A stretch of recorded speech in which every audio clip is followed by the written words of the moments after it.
बिस्मिल्लाहिर्रहमानिर्रहीम। अस्सलाम वालेकुम नाज़रीन, live with doctor Shahid Masood के साथ मैं हूं नाला अली। नाज़रीन, वज़ीर आज़म इमरान खान साहब ने आज अपने रिहाइश गाह में हुकूमती टीम से मुलाकात की। इस मुलाकात में वज़ीर आज़म इमरान खान साहब का कहना था कि जंगल का कानून नहीं चल सकता, पहली बार ताकतवर माफिया कानून के ताबे आ चुका है। जबकि सुप्रीम कोर्ट ऑफ पाकिस्तान की जानिब से 10 का इलेक्शन फ़िलहाल मुलतवी करने का हुक्म मिला है। दूसरी जानिब नैब ने कल मरियम नवाज़ साहिबा की पेशी भी मुलतवी कर दी है। समेत दिन भर के जो अहम मौज़ूआत रहे हैं उन पर बात करेंगे। हमारे साथ स्टूडियो में मौजूद हैं डॉक्टर शाहिद मसूद। अस्सलाम वालेकुम डॉक्टर साहब। डॉक्टर साहब, मरियम नवाज़ साहिबा की कल की पेशी मुलतवी हो गई है। PDM का अगला लाइहा अमल आप क्या देख रहे हैं? देखें, ये कुछ देर पहले अभी न्यूज़ ब्रेक हुई मरियम नवाज़ साहिबा की, और मरियम नवाज़ साहिबा की इस पेशी के मौके पे लाहौर में और पंजाब में एक तो लॉ एंड ऑर्डर की सूरत हाल, नैब ने अपने अलामी में कहा है कि इसको उन्होंने इसको लिंक किया है कोविड के फैलने के साथ। सही।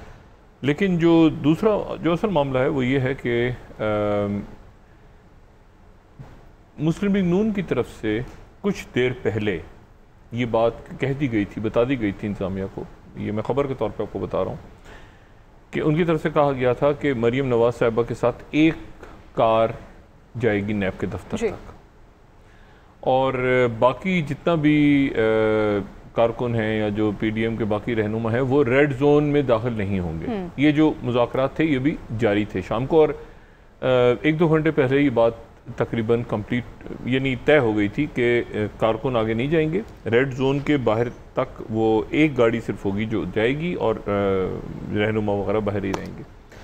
लेकिन फिर उसके बाद ये इतलात आनी शुरू हुई कि पंजाब के मुख्तलिफ इलाकों के अंदर एहतजाज हो सकता है। मरियम नवाज़ साहिबा की गिरफ्तारी ना होने की सूरत में भी एहतजाज हो सकता है, और पाकिस्तान पीपल्स पार्टी और मुख्तलिफ गफूर हैदरी साहब और बाकी शख्सियात, ये भी इतला आ रही थी कि ANP का एक जुलूस जो है वो KP से आ रहा है पंजाब की तरफ। तो नैब ने पेशी मुलतवी कर दी। अच्छा, अब मैं ठीक है, नैब के पास सारे इख्तियारात तो मौजूद हैं, लेकिन मैं हमेशा ये बात कहता हूँ कि मौलाना फजलुर रहमान साहब कहते हैं कि मुझे बुला के दिखाओ, तो नैब उनकी पेशी मुलतवी हो जाती है। मतलब वो अताउर रहमान साहब को बुलाते हैं, उसके बाद वो कहते हैं बुला के दिखाओ, तो वो उसके बाद पेशी मुलतवी हो जाती है। अब मरियम नवाज़ साहब ने कहा मैं जाऊँगी, लेकिन साथ ही उन्होंने ये भी कहा कुछ दिन पहले कि कोई कारकुन के ऊपर गिरफ्तारी नहीं दूंगी। वो तो खैर जमानत करवा ली उन्होंने दरमियान में ये भी उन्होंने कहा कि कोई एक थप्पड़ मारे तो उसका मुंह तोड़ दो, 2 थप्पड़ नहीं मारो। तो मतलब मसला ये है कि ये हमारी रियासत और हुकूमत, इनकी जो रिट है ये गरीब आदमी भी चलती है। मतलब अब इसका कोविड का बहाना बना दें, 100 बहाने दूसरे बना दें, ये आम लोगों में चलती है। या फिर उस सूरत में कि जब पॉलिटिकल पार्टीज जो हैं वो अपनी पूरी कुव्वत का मुजाहरा करें, करके दिखाओ। देखिए ना, उन्होंने कहा करके दिखाओ, ये पॉलिटिकल इंजीनियरिंग जो है अब नहीं चलेगी जी। वो तो ये कह रहे हैं ना। अब नैब आगे से कह रही है मुलतवी कर दिया, और इसलिए कर दिया कि कोविड के तहत जो है वो पाबंदियाँ हैं। अच्छा, उससे पहले वो अंदर वो स्क्रीनिंग हो रही थी, दफ्तर साफ हो रहा था, वो उसमें जरासीम पता नहीं क्या डिटॉल से सफाई हो रही थी नैब के दफ्तर की। अजीब सा एक ये पुरस्कारियत सी, एक समझ में नहीं आता कि यहाँ पे ये कौन कर रहा है, क्या सोच रहा है, क्या है लोगों के जहनों में, जो हमारे अकाबरीन बैठे हैं, कैसे फैसले कर रहे हैं, क्या कर, बस चले जा रहे हैं खुदा के सहारे। इतना हल्लड़ गुल्लड़ मचा मुचू के आखिर में एक ठुस किस्म की एक वजाहत आई है, और मरियम नवाज़ साहिबा, और साथ ही उसमें यह है कि अगली तारीख पर हालात देख के, अब अभी कोविड के तहत अगर आपने पोस्टपोन किया तो फिर कोविड तो अभी उसकी तीसरी वेव शुरू हुई है।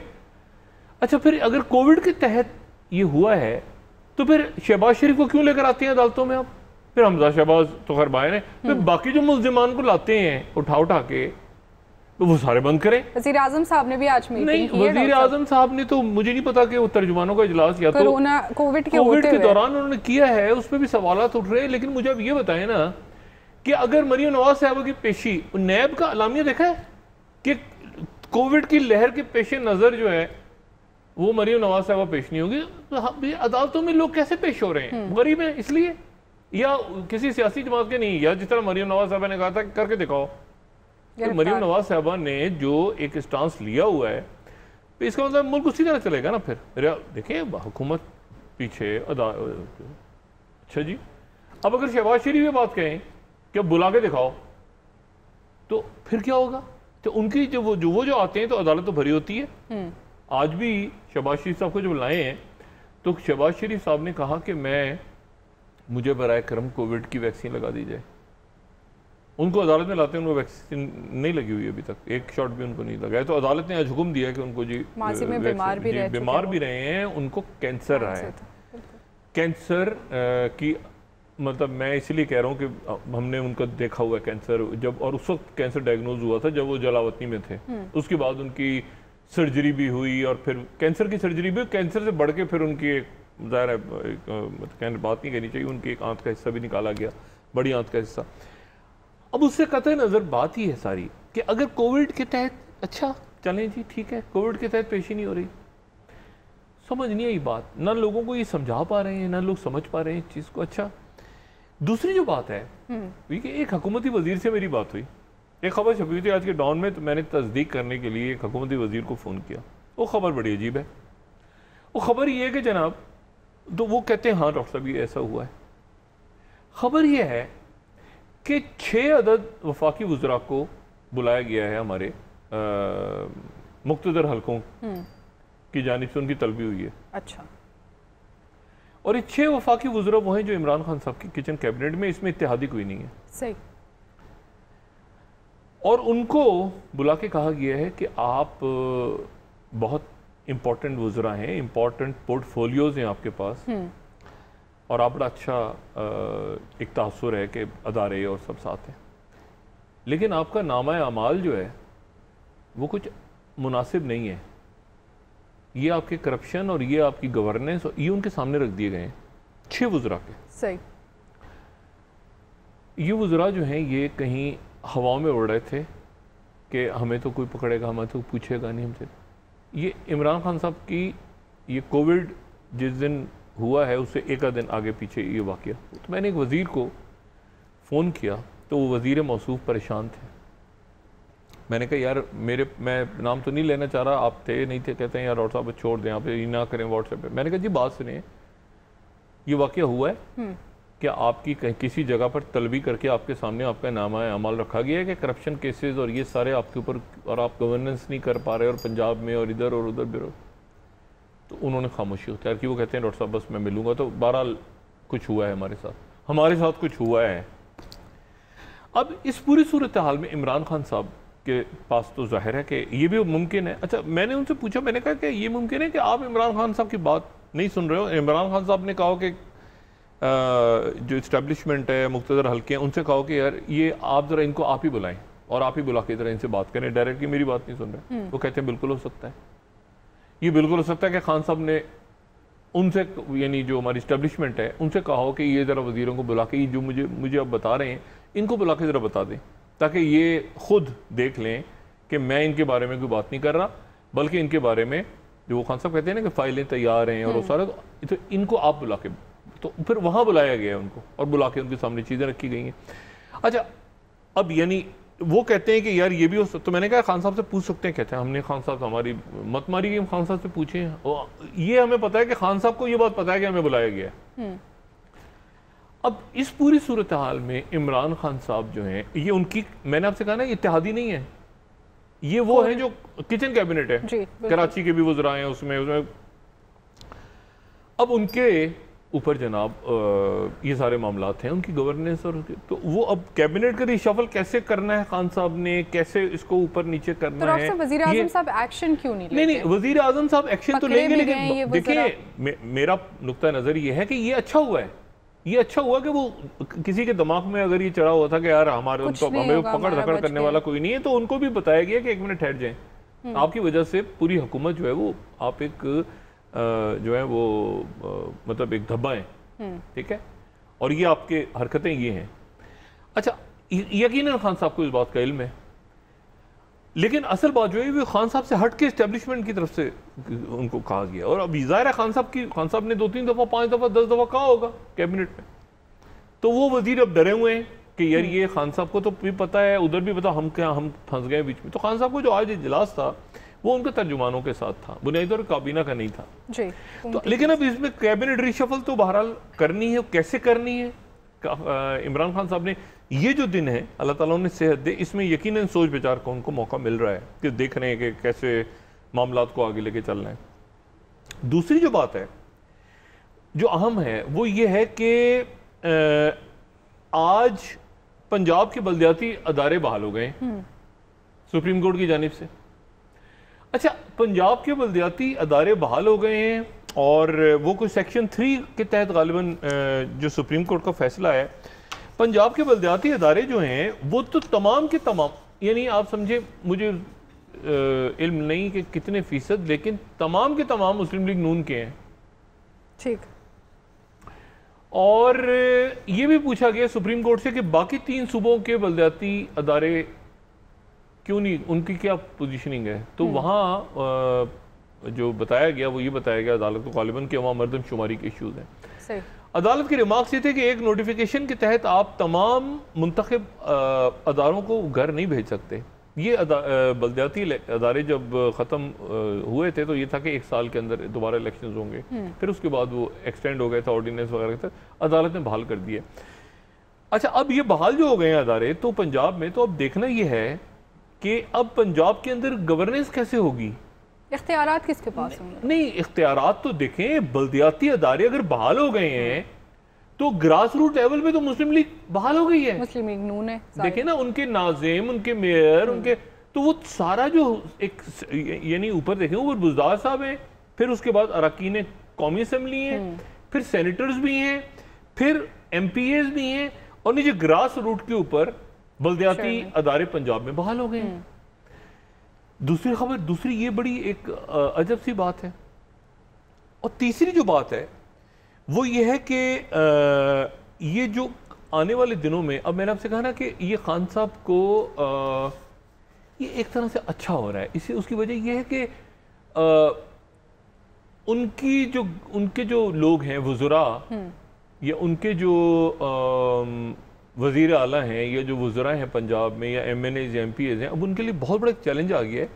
क्योंकि आपको पता है फंड्स जो हैं, फंड और जो पैसा वो बल्दियाती अदारों के पास तो बहुत ज़्यादा है, उनके पास जो ये जो टैक्स जमा होते हैं और ये सारे, तो पंजाब के अंदर बल्दियाती अदारों की बहाली अल्टीमेटली किस तरह होती है और क्या रंग लेती है, क्या शक्ल इख्तियार करती है, वो अब आने वाले दिनों में देखना है कि वो क्या हो रहा है पॉलिटिकल फ्रंट पे।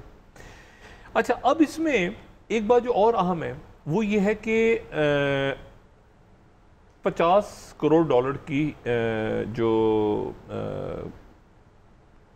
किस्त है वो जारी कर दी है IMF ने। लेकिन आज कुछ देर पहले ही खबर आ रही है, लेकिन उसके साथ बहुत सारी शराइत जो जुड़ी हुई हैं, बिजली के नर्ख वगैरह और ये सारे, लेकिन साथ ही उसके स्टेट बैंक वाला जो था इशू वो अपनी जगह उसमें शामिल है। वो कंडीशन मौजूद है कि स्टेट बैंक के जो गवर्नर हैं उनको 3 साल की जगह 5 साल तक। और बड़ी इंटरेस्टिंग बात क्या है उसमें, वो जो एक्ट है वो बड़ा इंटरेस्टिंग है कि वो जो बोर्ड ऑफ गवर्नर्स बनेगा स्टेट बैंक का, उसमें सेक्रेटरी फाइनेंस नहीं होंगे। ठीक है, यानी स्टेट बैंक के बोर्ड में सेक्रेटरी खजाना भी नहीं होंगे और जो वजीर खजाना है उनको वो मुतला करते रहेंगे। ठीक है, डॉक्टर साहब ये लामहदूद इख्तियारात देने का मकसद क्या है? ये IMF की कंडीशन बयान हो रही है, सारे मीडिया पे सब दुनिया भर में इसमें बात हो चुकी है कि ये क्यों हमने माना इस वक्त, और इसको मानने की जरूरत नहीं थी, और इसके ऊपर हुकूमत को बड़ा सख्त स्टांस लेना चाहिए था। लेकिन अच्छा, मैं जरा आता हूँ दोबारा मुल्की सियासत पे।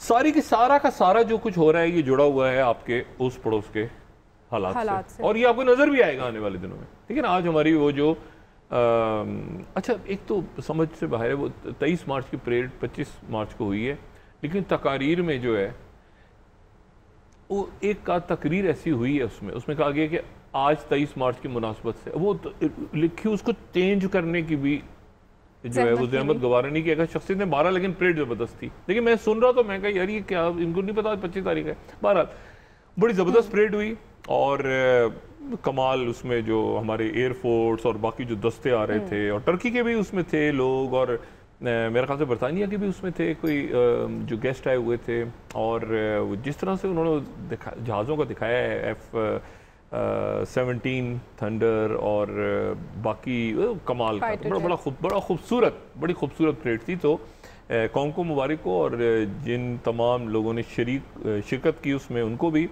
और जो हमारे कमाल पायलट्स थे, और फिर उसके बाद जो मतलब कमाल, खूबसूरत, बहुत खूबसूरत।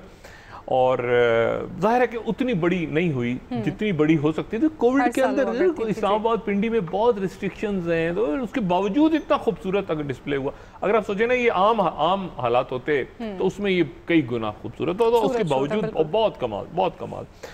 अच्छा, उसे मैं आपसे क्यों कह रहा हूँ बार बार कि बहुत सारी इवेंट्स ऐसे हो रहे हैं कि जो बराह रास्त, उसमें IMF भी एक है, उसमें और बहुत सारे। देखें, हनीफ अतमार जो हैं अफगानिस्तान से, हम इंडिया से शुरू करते हैं, इंडिया से बात शुरू करते हैं। इंडिया के अंदर एक नया रौला पड़ गया, रौले इतने, और उनके आलमी लेवल पे रौले पड़ रहे हैं, और वो रौले ये पड़ रहे हैं कि एस्ट्राजेनेका वैक्सीन एक तो बड़ी बदकिस्मती, कोई मुझे नहीं पता कि एस्ट्राजेनेका वालों को बदवा लग गई है, किसी की क्या हुआ है, खुदा जाने क्या हुआ है।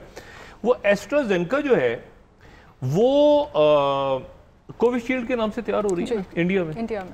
अब जनाब क्या हुआ है, यहाँ पर ज़रा हम दिखाते हैं उनकी अपनी प्रेस रिलीज एस्ट्राजेनेका की। एस्ट्राजेनेका की क्या, आप हमने भी थोड़ी बहुत साइंस पढ़ी हुई है। एस्ट्राजेनेका 22 तारीख को उनकी प्रेस रिलीज आई, 22 को, अभी 4 दिन पहले, इसी हफ्ते में। और वो कहते हैं कि एस्ट्राजेनेका, ये जरा बड़ा कीजिएगा, इनकी प्रेस रिलीज 22 तारीख वाली, 22 मार्च की। वो कहते हैं कि फेज 3 ट्रायल्स जो हैं उनकी जो एफिकेसी है वो 79% है जी। ये नजर आ रहा है, ये बड़ा नजर आ रहा है, 22 मार्च, और नीचे लिखा हुआ 79% वैक्सीन एफिकेसी, ऐसे ही है ना जी, 79% हर एक को नजर आ रहा है। अब जनाब आज 25 तारीख को उन्होंने एक और प्रेस रिलीज निकाली है एस्ट्राजेनेका वालों ने, वो जरा 25 वाली दिखाइएगा। और 25 तारीख को वो कह रहे हैं कि हमारी जो एफिकेसी है वो 76% है। अच्छा, अब इसको मैं समझने से कासिर हूं कि ये 3 दिनों के अंदर, ये 25 तारीख को नीचे देखें 76% लिखा हुआ है, यानी 3 दिनों में वो कहते हैं कि 3% हमारी जो दुनिया भर से डाटा है वो उसमें गड़बड़ हो गई है, और वो कहता। अच्छा, और इसी को अब दुनिया भर की मीडिया, अल जजीरा ने उठा ली है कि एस्ट्राजेनेका की वैक्सीन जो है वो 76% इफेक्टिव है नए ट्रायल्स में। और फिर उसके बाद राइटर्स खबर दे रहा है कि डैंक मार्क ने फिर एक्सटेंड कर दिया है एस्ट्राजेनेका को, ये कर दिया है, वो कर दिया है। अच्छा, उसके बाद गार्डियन खबर दे रहा है कि new data showing Covid vaccine slightly less effective, पहले कुछ और डाटा बताया। ऐसा होता नहीं है कि आप एक वैक्सीन शुरू कर दें और 3 दिनों के अंदर आप कहेंगे वो 79 से 76%। नहीं, मैं आपको बताता हूँ ना, गार्डियन कह रहा है कि जी एस्ट्राजेनेका का न्यू डाटा जो है वो बता रहा है कि वैक्सीन। अब इसमें हुआ क्या है, इसमें जो इंडिया के साथ जो मैं कह रहा हूँ ना, इंडिया के साथ लिए क्या प्रॉब्लम पैदा हो गई है इंडिया के। अच्छा, CNN की खबर दे रहा है, one mistake after the other, how AstraZeneca went from pandemic hero to villain. अरे उसको विलन बकौल इनके CNN के बकौल एस्ट्राजेनेका जो है ये विलन बन चुकी है, इनको विलन का नाम दे दिया जनाब अमेरिका ने। इंडिया के लिए क्या प्रॉब्लम हुई है? इंडिया के लिए प्रॉब्लम ये हुई है कि इंडिया जो है वो एस्ट्राजेनेका को कोविशील्ड के नाम से दुनिया में सप्लाई कर रहा था। देखें एस्ट्राजेनेका कहां बन रही थी, एस्ट्राजेनेका बन रही थी बेल्जियम में, यूके में, 2-3 जगहों पे, और लोग बड़े खुश थे क्योंकि इसमें वो चक्कर नहीं था ना, ये टेम्परेचर वाला, मॉडर्ना और फाइजर, तो लोग बड़े खुश थे। अब मुसीबत क्या हुई है कि इंडिया के अंदर, अब इनका टाइम्स नाउ क्या कह रहे हैं, India to focus on domestic demands, वहां पे डबल म्यूटेशन एक वायरस से, मैं उसकी डिटेल में अभी नहीं जाना चाह रहा क्योंकि बात लंबी हो जाएगी, अल्लाह ताला खैर करे, डबल म्यूटेशन वाले वायरसेस इंडिया में कैच हुए हैं। देखिए उसके नतीजे में क्या हुआ है, इंडिया से खबर ये आ रही है कि जैसे उनका टाइम्स नाउ बता रहा है कि India to focus on domestic demands of कोविड-19 vaccine not to increase export for few months. अगले कई महीनों के लिए उन्होंने अपने मुल्क से वैक्सीन भेजना बंद कर दी है। गार्डियन खबर दे रहा है कि daily report in the halts AstraZeneca covid vaccine export as cases soar. ठीक है, यानी अब वो अपनी जो वैक्सीन है वो मुल्क से बाहर नहीं भेजेंगे। अच्छा, अब बाहर अगर नहीं भेजेंगे तो मुझे बताएं कि वो वैक्सीन डिप्लोमेसी का क्या हुआ, जिसका ऐलान करके गए थे जनाब मोहतरम जनरल ऑस्टिन और एंथनी ब्लिंकन, और उन्होंने कहा था कि क्वाड के जो ममालिक हैं, ये क्वाड के सरबराही इजलास के अंदर बात हुई थी, आपको याद होगा, जिसमें प्रेसिडेंट बाइडेन भी थे। उन्होंने कहा था कि हम इस इलाके में 2 अरब डोजेज जो हैं वो आप दुनिया को देंगे क्वाड के, और ये कहलाएगी वैक्सीन डिप्लोमेसी। अब एक तो एस्ट्राजेनेका ढबरदूज हो गई, from hero to villain, CNN के बकौल। कई मुल्कों ने रोक दिया, यूरोप वाले गालियां दे रहे हैं कि आपने हमारे साथ कॉन्ट्रैक्ट साइन किया, तो वहां फाइजर, बाकी इधर स्पुतनिक घुस गया, उधर से साइनोफार्म घुस गई, चाइना, सब घुसा गए।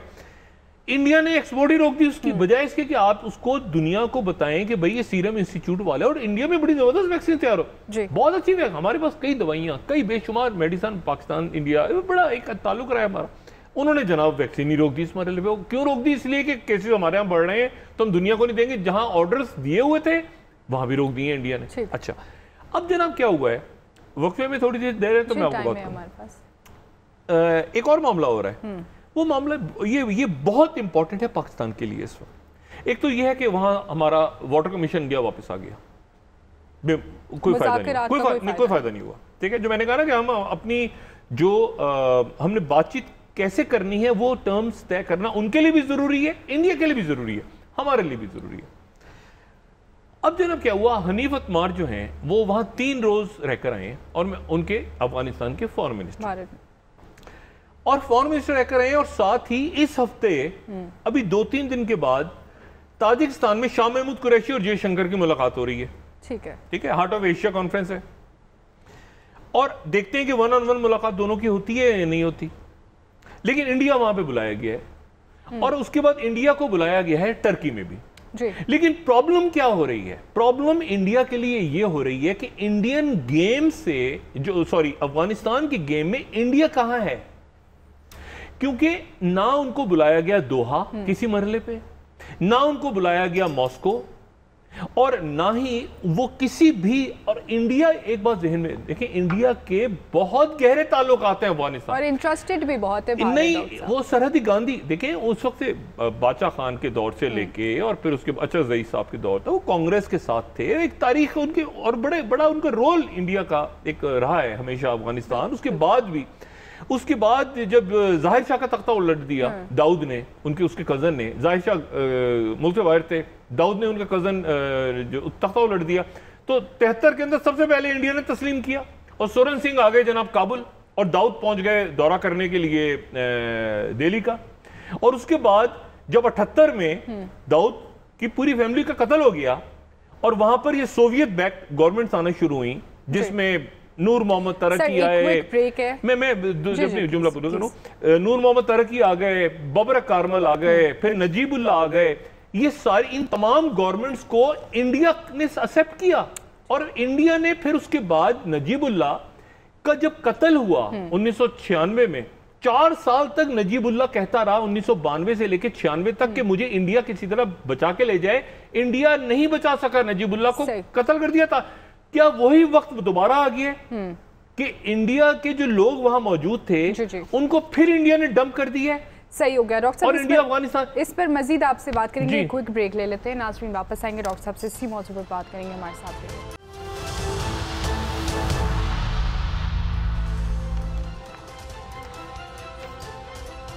वेलकम बैक नाज़रीन। जी डॉक्टर साहब, मरियम नवाज साहिबा ने इदारों पे तनकीद की और कहा कि नैब पॉलिटिकल इंजीनियरिंग के लिए इस्तेमाल हो रहा है, और ये भी कह रही हैं कि आसानी से मैं गिरफ्तार नहीं होंगी। हज़ारों में तो मेरा ख्याल तनकीद नहीं की, नैब पे की, और उन्होंने कहा कि नैब जो है वो पॉलिटिकल इंजीनियरिंग का एक अदारा है। ये नैब जब से बना है, ये पहले एहतसाब ब्यूरो था, फिर ये नैब हो गया, इसने किया क्या? और मतलब इससे हट के कि ये मरियम नवाज कह रही हैं या ये कोई हुकूमत की शख्स है, इन्होंने किया क्या आज तक नैब ने? ये देखें, ये जो ब्रॉडशीट स्कैंडल है, इसमें जरा जवाब देना कौम को कि कितना पैसा इन्होंने, क्या डीलें वीलें होती रही बाहर।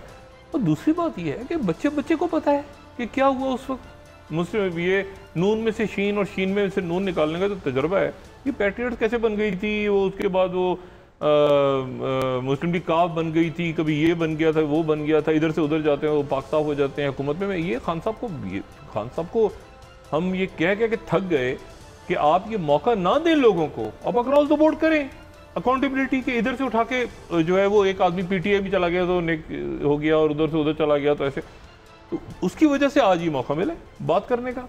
और अभी नैब जो है वो चाहे तो अपनी जो उनकी इज्जत है उसको बहाल कर सकता है, लेकिन बात वो ये कि अरब खरबपति तो नैब के खुद ऑफिसर्स हो चुके हैं इस पूरे अरसे में, और वो पार्टनर्स हैं। ये जनरल अमजद के दौर से लेके आज तक कई ऐसे लोग हैं जिनको नैब के लोगों ने पकड़ा, बाद में पार्टनर बन के वो प्राइवेटली रिटायर हो गए, उनके साथ बिजनेस एक्सटर्नल प्रेशर भी है जिसकी वजह से नैब काम नहीं कर पाता। नैब नहीं, क्या एक्सटर्नल प्रेशर होगा? देखना, ये तो कोई बात ही ना हुई ना कि जी वो आप अदालतों में लोग पेश हो रहे हैं और यहाँ पर नैब जो है वो कह रहा है कि जी कोविड ना फैल जाए इसलिए हम मतलब कोई बात भी तो ढंग की करें। नवाज साहब कह रही हैं कि वजीर आज़म साहब खुद मीटिंग कर रहे हैं। अब नैब को नैब जाने और अवाम के तासुर जाने उनका, वो जो है वो अपनी पता नहीं खुदा जाने क्या बना हुआ है नैब। लेकिन नैब बहरहाल बहुत ही मतलब क्या बात की जाए, एहतसाब का एक मजाक सा तमाशा सा बना के ना इन्होंने, और अजीब सा। डॉक्टर साहब, लेकिन फिरदौस आशिक अवान साहिबा कह रही हैं कि लैपटॉप स्कीम के हवाले से एक और करप्शन स्कैंडल फिरदौस साहिबा के अलावा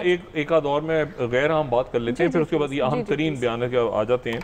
मैं वो बात कह रहा था, ये तो बहुत अहम बयान है ना, मतलब छोटे छोटे फजूल लोगों की पहले बात कर लेते हैं ना, ब्लिंकन और ये जनरल ऑस्टिन और ये बाकी दुनिया में जो हो रहा है वो फजूल लोग हैं सारे, फिर इन काम के बयान पे आ जाएंगे। ये मुझे नहीं समझ में आता कि क्या तो क्या राजकुमारी जी हो भाई, पैसा है नहीं है, सियासत है नहीं है, वो बलदियाती इदारे बहाल हो। अब देखें सूरत हाल को, मिनिस्टर को कॉल करके उनको कहा गया है जरा सूरत हाल, खान साहब मुझे यकीन है कि वो देख रहे होंगे इस चीज़ को कि क्या हो रहा है सारा तमाशा।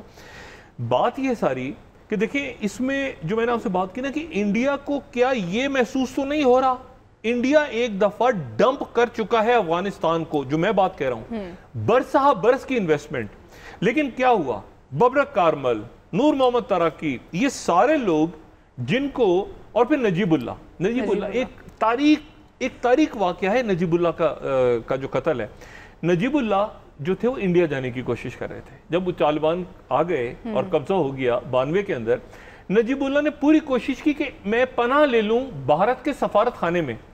भारत डर गया कि वो चारों तरफ से मुजाहिदीन है, तो इन्होंने अपने सफारत खाने में पनाह नहीं दी। नजीबुल्लाह ने अपनी जिंदगी के 4 साल तकरीबन अक़वाम मुत्तहिदा के कंपाउंड में गुजारे। उसके बाद नजीबुल्लाह बाहर जाने की नजीबुल्लाह ने कोशिश की, तो रोक किसने लिया?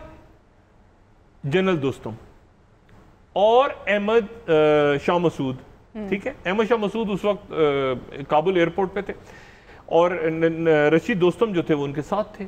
उन्होंने रोक दिया, जो बाद में इंडिया के अलाइज बन गए। इंडिया से यहाँ से डिप्लोमेट्स गए, उन्होंने जाकर रिक्वेस्ट की अहमद शाह मसूद से और जनरल दोस्तम से कि बाहर जाने की इजाजत दी जाए, लेकिन इंडिया डरा हुआ था कि कहीं इतना गम गुस्सा है इंडिया के खिलाफ वहां पर अफगानिस्तान में, इन्होंने डंप कर दिया नजीबुल्लाह। नतीजा ये निकला कि बदकिस्मत वाकया, तालिबान एंटर हुए, नजीबुल्लाह को और उनके भाई जो थे उनको निकाला, उसके बाद उनको मैयतों की बेहरमती की, उनके बाद खंबों से लाशें टांग दी। ये इंडिया के अलाइज थे। अब मसला ये कि 2001 के फिर हालात चेंज हुए।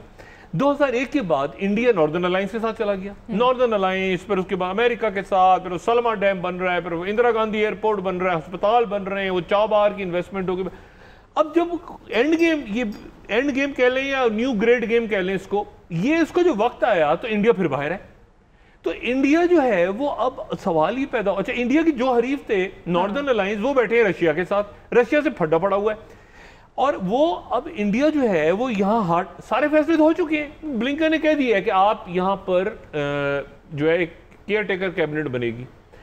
अब हनीफ अतमार जो है इस मौके पे, वो सारे इंडिया के जो राइवल्स थे वो वहां बैठे हुए, गुलबदी निकबत यार समेत वो बैठे हुए हैं मॉस्को में तालिबान के साथ। एंथनी ब्लिंकन जो है वो पूरे एक बेहतरीन डिप्लोमेट, लेकिन वो यूरोप को कायल नहीं कर सके।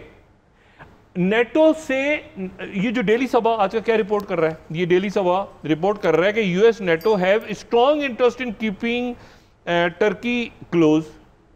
ठीक है, ये जनाब मीडिया है कहाँ का? टर्की का। नेटो में टर्की है, टर्की ने ले ली है ना S-400 रशिया से, तो क्या ब्लिंकन ने निकाल दिया टर्की को? सैंक्शंस लगे क्या? नहीं लगा निकाल सकते, क्योंकि टर्की में तो कॉन्फ्रेंस हो रही है अफगानिस्तान की। देखिए दुनिया इतनी तेजी के साथ अपनी वो, अच्छा वो जो है हमारे चाइना के फॉरेन मिनिस्टर सऊदी अरेबिया पहुंचे, सऊदी अरेबिया के फौरन बाद वो गए टर्की। ये 2 मुल्कों के दौरे कर चुके हैं, ठीक है, और अब वो ईरान और इधर। बात ये है कि अब इस पूरी पिक्चर में इंडिया जो है वो कहां पर है इस वक्त? वो हमारे लिए ये जानना जरूरी है कि इंडिया कहां है, कि इंडिया की पोजीशन ही क्लियर होगी तो हम उनसे अपनी निगोशिएशन की पोजीशन बेहतर बनाएंगे। क्या अफगानिस्तान में फिर वही नजीबुल्लाह मूवमेंट आ गई है कि इंडिया डंप कर गया अपने साथियों को, और उसके साथियों ने पहले भांप ली है और वो जाके तालिबान के साथ पहले बैठ गए, चाहे वो रशीद दोस्तम हो। इंडिया ने डंप किया या अफगानिस्तान ने डंप किया? नहीं, अफगानों को अंदाजा हो गया कि इंडिया हमें डंप करेगा, इंडिया अमेरिका ने कहा भाग जाओ। तो भाई बात ये सारी कि ये जो आज हमारे 23 मार्च की परेड में टर्की आया हुआ था, तो टर्की में अगली मीटिंग है अफगानिस्तान की, और टर्की की उस मीटिंग में ईरान भी है, उसमें इंडिया भी है, उसमें पाकिस्तान भी है, उसमें अमेरिका भी है, उसमें अक़वाम मुत्तहिदा। तो बात ही है, और फैसले तो सारे हो चुके हैं। इंडिया वहां जाके क्या कहेगा कि हम तालिबान के साथ नहीं? तालिबान उनको पता ही नहीं, बैठना ही नहीं चाहता। दोस्तों भी बैठे हैं, गुलबिंदी निखवतियार भी बैठे हैं वहां सारे के सारे लोग। तो इंडिया इस पूरे गेम से, जो आज का गेम नहीं है, जो 70 की दिहाई या 60 की दिहाई या 50 की दिहाई या उससे क्या में पाकिस्तान से पहले से एक वहां पे कांग्रेस और उसके, क्या इंडिया फिर आउट हो गया दोबारा? ये इंडिया ने डंप कर दिया अफगानों को, या अफगान समझ गए पहले ही वो इंडिया से हटके, वो पहले ही मॉस्को में और कतर में इधर उधर। मुझे बताएं किस अफगानिस्तान के कौन से सेक्शन ने कहा है कि हम इंडिया के बगैर मुज़ाकरात नहीं करेंगे? क्या रशीद दोस्तम ने कहा है? क्या अहमद शाह मसूद सेक्शन ने कहा है? क्या किसी नॉर्दर्न अब्दुल्ला ने कहा है? किसी ने नहीं कहा कि इंडिया को लेकर आओ वरना दो। लेकिन इंडिया के बगैर मुज़ाकरात हो रहे हैं अफगानिस्तान। अब बात ये सारी, ईरान ने कहा है, रशिया ने कहा है, किसी अरब मुल्क ने कहा है, किसी ने कहा है कि इंडिया को लाओ बीच में? नहीं कहा। अमेरिकन ने कहा छोड़ दें, नेटो ने कहा है। बात यह है कि इंडिया अजीब पोजीशन में खड़ा है। अच्छा, क्वाड के अंदर वैक्सीनेशन का अप्लाई, वैक्सीन जबरदस्त हो गई। अब मसला यह है सारा कि इस पूरी पिक्चर में, अच्छा मैंने आपसे कहा ना कि यहां तो आके कह के चले गए जनरल ऑस्टिन, आपने S-400 के ऊपर नहीं करना, ठुस। टर्की के साथ मिल रहे हैं ब्लिंकन। टर्की को उन्होंने कहा कि अच्छा आप इसमें गौर करें, लेकिन टर्की नेटो में है, नेटो का हिस्सा है। वरना आप मुझे बताएं, नेटो तो बना ही रशिया के अगेंस्ट था। वो कह रहे हैं हमने पॉइंट रेस किया उनके सामने, लेकिन बात यह कि टर्की को जो, अच्छा आगे देखें, हुर्रियत न्यूज के खबर दे रहे हैं उनकी, daily Hurriyet, Turkish and American top diplomats meet in person in Brussels. तुर्की के वजीर खारजा और एंथनी ब्लिंकन की 1-on-1 मीटिंग हुई है, बड़ी अच्छी खुशगवार मीटिंग हुई है। आने वाले चंद दिनों में अफगानिस्तान के अंदर कॉन्फ्रेंस डिस्कस हो रही है, उसमें S-400 भी उठा लिया हमने, इतना नहीं उठाया जितना इंडिया के सामने उठाया। अच्छा, उधर नेतन्याहू फंसे हुए, नेतन्याहू फंस गए, उनका जो रिकाउंट होके वो 61 सीटों की जगह, अभी मैं उनको मीडिया देख रहा थोड़ी देर पहले, नहीं 61 की तो जरूरत है ना हुकूमत बनाने के लिए, 59 सीटें जीते थे वो। उन्होंने कहा रिकाउंट, ये सारा कर आके वो 53 हो गई, 53 हो गई हैं, वो और कम हो गई हैं। और उनको वाहिद अगर कोई निकाल सकता है वहां से तो वो मंसूर अब्बास, जो कि वहां पे इस्लामी फलस्तीनी अरब पार्टी, लेकिन मसला ये है कि वो भी एक एक्सट्रीम पे है। क्या वो इसकी हेल्प को आएंगे? क्या नेतन्याहू उनकी हेल्प लेगा? एक कॉम्प्रोमाइज करना पड़ेगा। नहीं, कॉम्प्रोमाइज नहीं, नजरियाती सवाल ही पैदा नहीं होता। वो उसको छोड़ेंगे, फलस्तीनी को अरब जो है वो छोड़ेंगे कि तो नेतन्याहू के साथ चला गया। नेतन्याहू देखें, एक है इसराइल, एक है सेहूनी, ये सब राइट विंग, वो एक्सट्रीम सेहूनी वाले हैं ना, ज़ायनिस्ट। तो बात ये है कि वो अब 5वां इलेक्शन होगा। अच्छा, उसमें क्या होगा डॉक्टर साहब 5वीं दफा? और क्या होगा देखिए ना, उनकी आज अदालत ने पाबंदी लगा दी है कि नेतन्याहू मजीद ये हाई कोर्ट्स वगैरह में और आला जगहों पे तैनाती नहीं कर सकता। अच्छा, तो बात ये है कि नेतन्याहू, वो हुकूमत फंसी हुई है। अच्छा, दुनिया में अमेरिका कितना इंटरेस्ट लेता था इसराइल के इलेक्शंस में, अमेरिका को कोई इंटरेस्ट नहीं है इसराइल के इलेक्शंस में। और आज वो वही बात दोबारा कि उसमें प्रोग्रेस हुई है, वो जो फॉर्मूला था कि फलस्तीन और इसराइल के लोग बीजिंग जाएंगे कुछ अरसे में, और उसके अंदर पेशरफ्त हुई है। और हुतीज की तरफ से भी आज एक स्टेटमेंट आया है चाइना के फॉरेन, इसके ऊपर कल बात कर लेंगे। हाँ। लेकिन एक तो स्विस कैनाल फंसी हुई है ना, वो 3 दिन से वो स्विस कैनाल के ऊपर एक जहाज फंस गया, वो सारी ट्रैफिक पूरे रेड सी के अंदर ब्लॉक हुई हुई है। वो देखें कल तक खुल जाए तो ज़रा दुनिया कम से कम समुद्री रास्ते तो खुलें। लेकिन असल मसला ये है कि हुतीज़ ने आज कहा है कि हम जो है वो सीज़ फायर करने को तैयार हैं और हम ये जो गोलाबारी हो रही है, चाइना का एक रोल बन रहा है। अमेरिका उसको अमेरिका ने इतने दरवाजे खोल दिए हैं, जर्मनी को तड़ी, इंडिया को तो बिल्कुल ही बिल्ली बना के साइड पे। उसके बाद जनाब वो म्यांमार में क्या होगा कुछ नहीं पता। प्यूटन को कह दिया किलर, और प्यूटन ने उसको जो उनका ओपोजिशन लीडर था उसको और सर्बिया फेंक, कश्मीर ह्यूमन राइट्स में क्या करना है, अफगानिस्तान से आउट कर दिया उनको, S-400 आप ले नहीं सकते, पाकिस्तान के साथ ताल्लुकात आपने ठीक करने हैं। पाकिस्तान ने कहा अच्छा बिस्मिल्लाह, पाकिस्तान ने 2 स्टेटमेंट दे दी। अच्छा सवाल नहीं तो क्या करने हैं, अच्छा ईरान के ऊपर सैंक्शन लगानी है, अच्छा अरब ममालिक के साथ क्या कर रहे हैं, चाइना एंटर होता जा रहा है। अब एस्ट्राजेनेका जबरदस्त हो गई, उनकी क्वाड की वैक्सीनेशन करेंगे, 2 अरब लोगों को देंगे, यहाँ कंबोडिया में, लाओस में, इधर उधर। तंग आके आखिरकार थोड़ी देर पहले मोदी बांग्लादेश पहुंच गया कि कहीं से मुझे कोई अच्छी खबर मिले। ये 50 साल हो गए, उस पर कल बात करेंगे वहाँ क्या सूरत हाल है। लेकिन मैं आपको ये बता रहा हूँ कि इस पूरी पिक्चर में पाकिस्तान के अंदर ये अच्छा हुआ कल पेशी नहीं हुई, मजीद अज़म इस्तेकाम फैलना था और मजीद उसमें कोई मार कुटाई और ये होना था। लेकिन असल जो बात है ना वो ये है कि ये हमारा जो है ना ये पॉलिटिकल सेटअप, इसको कोई शक्ल मिल जाए, इसको कोई शक्ल, इसको कोई रंग ढंग निकला है कि जिसकी सूरत में पार्लियामेंट आगे चले, हुकूमत काम पूरा कर। इमरान खान साहब का बुनियाद ये दरख्त तो वैसे भी लग सकते थे जी, बड़ा सा प्लान है उनका। असल मसला ये है कि जो बिला इम्तियाज एहतसाब के लिए लोगों ने वोट दिया था उनको, लूटी हुई दौलत वापस लाने के लिए वोट दिया था, वो अगर अभी भी गुड, ये क्या सूरत हाल है कि उनके वजीरों को बुलाकर उनकी फाइलें दिखाई जा रही है। शुक्रिया डॉक्टर साहब। मैं आपसे कह रहा हूँ गो जितनी जल्दी बेसिक्स पे इमरान खान साहब जाएंगे और मेरे ख्याल से चले जाएंगे, क्योंकि वो अब देख रहे हैं ना सूरत, वो बेसिक्स पे जाएं जो उनका बेसिक फार्मूला है बेसिक, तो वो जो है वो अपनी आराम सुकून चैन के साथ कर पाएंगे। वरना ये जो आज सूरत हाल हुई है कि मरीम नवाज साहबा कह रही है कि मैं आसान शिकार तो नहीं हूँ, नैब कमाल है।